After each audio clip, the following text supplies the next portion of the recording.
Hello guys, Sam from ECS here. Today we're going to be talking about how to program in a tag or fob into your alarm system.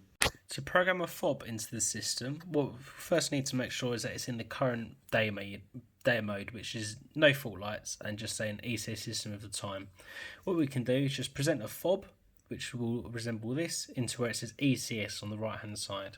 If we just present that, it will just say add tag, add new user. So if we just press yes on the right hand side, we then need to add the master code. This will be your code that you use for the system, and for demonstrational purposes I've done it as 1 2 3 4.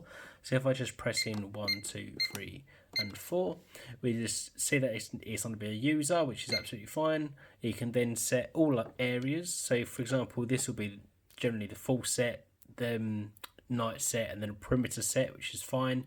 So we just press yes. We want it to be able to set and unset, so never change this. So just press yes. Flex the set. If we just turn that on, we'll get to that a bit later. So just press yes, and we can now type in a name. To type in a name, it's like an old phone, but between each thing you need to press the arrows to move across.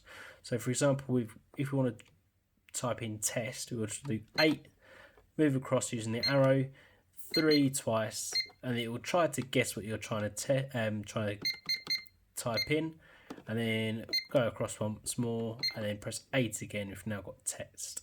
If we want to change it to a capital letter, just press A, and that will change it to a capital or small, and then just press yes, and it will just save. And once that's done, if we can just get that tag and just present it to where it says ECS, it will then ask us set areas A, B, C or D. If we didn't turn that flexor set on, what would have happened is when you presented the fob, it would have just started the set on all. So it's always best just to do that and just make sure it is done correctly. Just to make sure it's working, just press the yes button and it will start the countdown. And then we can also just make sure it stops the set by presenting it again, and then that's obviously stopped the set. And that is how you add a tag to the system.